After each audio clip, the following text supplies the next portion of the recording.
Bonsoir chers téléspectateurs, bienvenue sur Faso Green TV et merci pour votre constante fidélité à nos programmes. En titre ce soir, à Rayongo et Tanlarguin, un pont relie les deux quartiers. Il constitue un véritable danger, surtout en cette saison pluvieuse. Cela est dû à la détérioration du pont qui gagne du terrain de jour en jour. Une de nos équipes s'est déportée sur les lieux pour faire le constat pour vous. Restez avec nous pour plus de précisions. Nous y reviendrons dans ce journal. Aussi, ce 24 juillet 2025, Faso Green TV a reçu la visite d'une équipe du service de communication de l'École nationale des eaux et forêts. Une immersion qui s'inscrit dans le cadre de la réalisation des activités de l'ENEF et vise à permettre à la délégation de s'imprégner des pratiques de communication mises en œuvre au sein de Faso Green TV. Encore bonsoir à vous, chers téléspectateurs, et merci pour votre attention. Rayongo, Tanlarguin, un pont sépare ces deux quartiers. Mais l'usure s'est installée et les saisons pluvieuses sont devenues des moments de calvaire pour les milliers d'usagers qui empruntent cette route. Ce mercredi 23 juillet 2025, une équipe de Faso Green TV s'est rendue sur les lieux pour constater de visu et recueillir les préoccupations des riverains. Le pont, déjà fortement détérioré, devient impraticable à la moindre goutte de pluie. C'est un reportage de Bernardine Ouedraogo et Mamadou Souari. À chaque saison pluvieuse, son lot de stress et de désarroi pour ses habitants de Tanlarguin, Rayongo, Huitenga et bien d'autres. La raison, ce pont situé entre Tanlarguin et Rayongo. Nous sommes dans la périphérie de Ouagadougou. Après chaque goutte, ces quartiers sont sous blocus, du moins pour des heures et des heures. Même après le passage des eaux, vélos, motos et véhicules sont contraints à cette gymnastique. Après la pluie, ce pont de Rayongo devient ainsi un champ de boue. Les eaux stagnent, les nids de poules se remplissent. Vraiment, c'est compliqué. Parce que quand il pleut comme ça, c'est blocage total. Et vraiment, des fois même l'eau peut emporter des gens.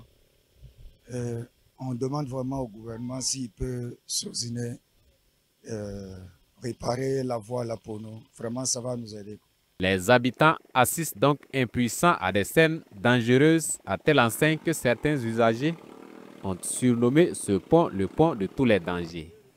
Des motos, vélos, tables et même des personnes sont emportées selon les témoignages des riverains. Nous vendons au bord de la voie et nous souffrons énormément. Hier, la pluie a emporté un jeune et son vélo. Nous avons sauvé le jeune, mais son vélo n'a pas été retrouvé.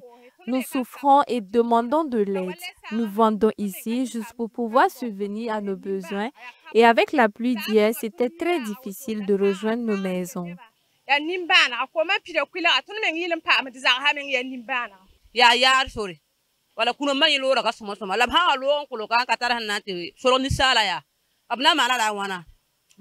Cette voie mène vers le cimetière. Le jour qu'il pleut, que feront les familles des défunts si l'eau déborde?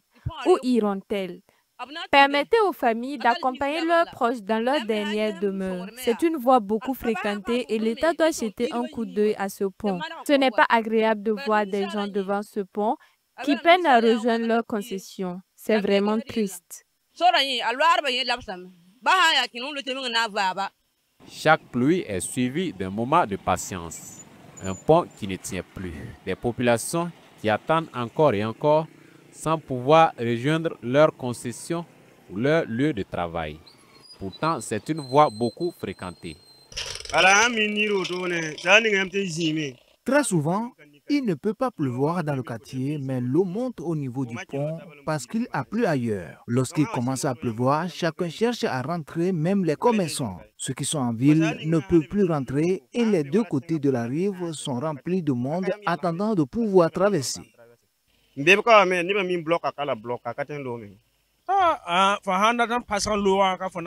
Ici, s'il a commencé à pleuvoir et tu n'as pas traversé le pont, c'est toujours mieux de repartir dormir. C'est très compliqué de traverser le pont. Hier, quelques minutes après la pluie, l'eau était au niveau des genoux. On ne peut pas traverser quand c'est plus que ça. Ses habitants plaident pour la réhabilitation du pont avec des balustrades plus solides, suffisamment hautes pour faciliter l'écoulement des eaux. Je vous le disais en titre, ce 24 juillet 2025, l'équipe de communication de l'École nationale des eaux et forêts a effectué une visite dans les locaux du média en ligne Faso Green TV. Une occasion pour l'ENEF de faire une immersion au sein de la structure tout en mettant un point d'honneur aux pratiques de communication institutionnelle établies au sein du média afin de mieux répondre aux exigences de visibilité, de diffusion de l'information et de gestion de l'image de l'école. Kokoumi Yesso. Il est 8h30 ce jeudi 24 juillet 2025. Lorsqu'une équipe du service communication de l'École nationale des eaux et forêts INEF de Dingirisso arrive dans les locaux de votre web télé Faso Green à Ouagadougou. Avec les premiers responsables de Faso Green TV, il est question de revisiter le partenariat qui lie les deux structures dans une dynamique de consolidation de ce partenariat.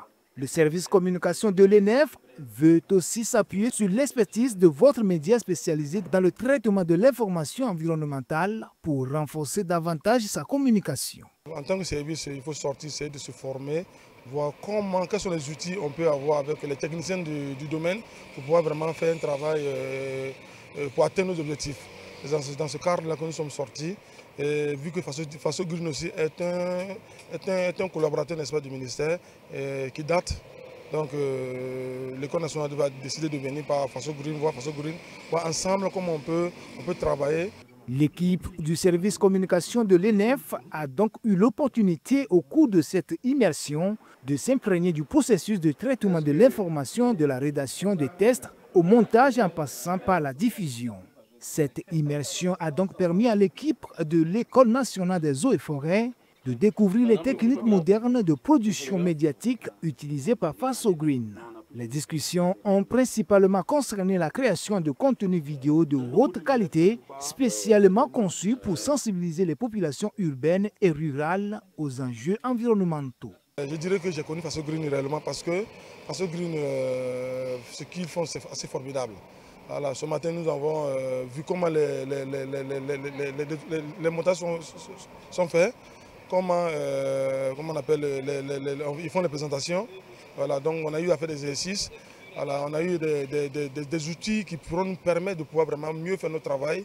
Nous avons aussi, Faso Green aussi a fait part de la disponibilité pour accompagner l'École nationale des eaux et forêts. Cette collaboration entre l'Institut formatrice des eaux et forêts et Faso Green TV, média engagé pour les questions environnementales, ouvre une perspective prometteuse pour diffuser largement les messages de protection de la biodiversité, de gestion rationnelle des forêts et de lutte contre les changements climatiques.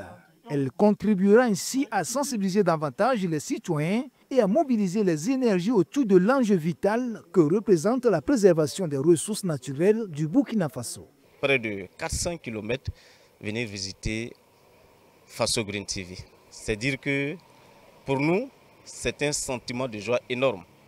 Et nous disons grand merci à la Direction générale de l'École nationale des eaux et forêts qui a autorisé et accepté cette mission.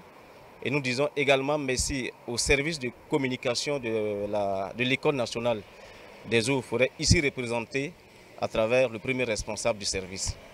Effectivement, ce matin, ils ont visité nos locaux, nous avons échangé et nous avons beaucoup appris d'eux en termes d'actions de communication qui se mènent au niveau de l'ENEF et nous sommes très contents.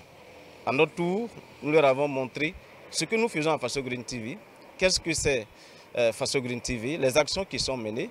Donc ils ont pu suivre avec nous les éléments techniques qui sont faits. Cette école s'intéresse aux activités, aux actions qui sont menées par Faso Green TV. Il faut dire que c'est un sentiment de joie et nous disons merci à toute la direction de l'ENEF.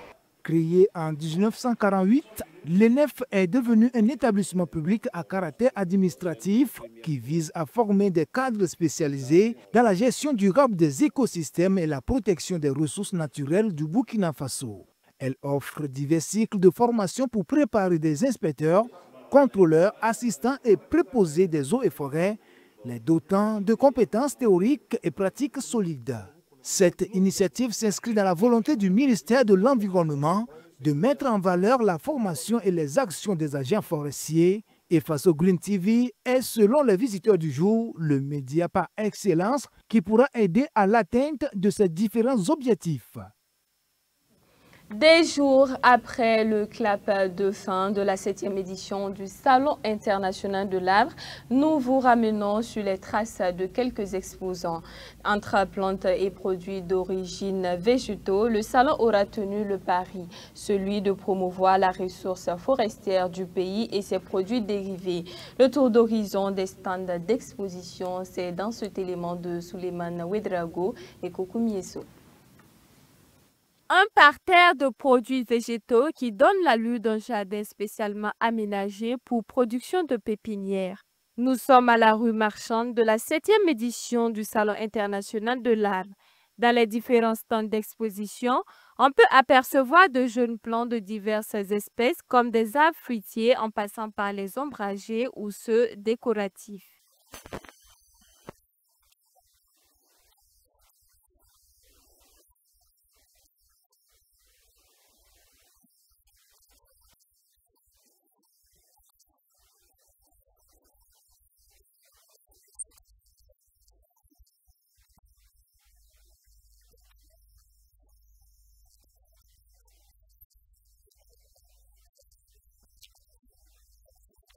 Parmi les visiteurs, André Caboret est un admirateur de la nature. Il voit en ce salon un cadre unique pour les Burkinabés de découvrir différentes variétés de plantes.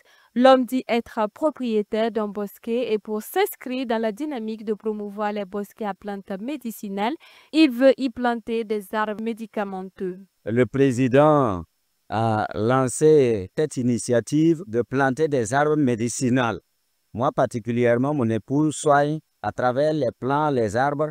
Donc, tout cela nous motive, nous encourage à planter les arbres. J'ai déjà payé, je suis allé planter et je suis venu pour faire le complément. À côté des arbres, il y a également ces produits y affiliés qui attirent du monde. Du vin fait à base de produits locaux. C'est une spécialité du monastère de Koubri, exposé à la rue marchande du Salon international de l'arbre. C'est des vins made in Burkina, c'est fait ici à Koubri. Nous avons des vins produits à base des plantes locales, comme le moringa, le vin à base de moringa, et le vin à base de tuero. Et il y a le vin de carambole, qui est une plante importée. Il y a le vin de pluie de girofle aussi. La 7e édition du Salon international de l'arbre a refermé ses portes samedi 19 juillet dernier. Et pour rappel, la thématique de cette année était « Arts et culture, rôle de la jeunesse du Sahel dans la préservation des valeurs culturelles de l'arbre face aux défis du changement climatique ». C'est la fin de ce journal. Merci à tous pour votre attention. Prenez soin de vous, mais surtout, prenez soin de la nature. À demain pour une nouvelle session d'information.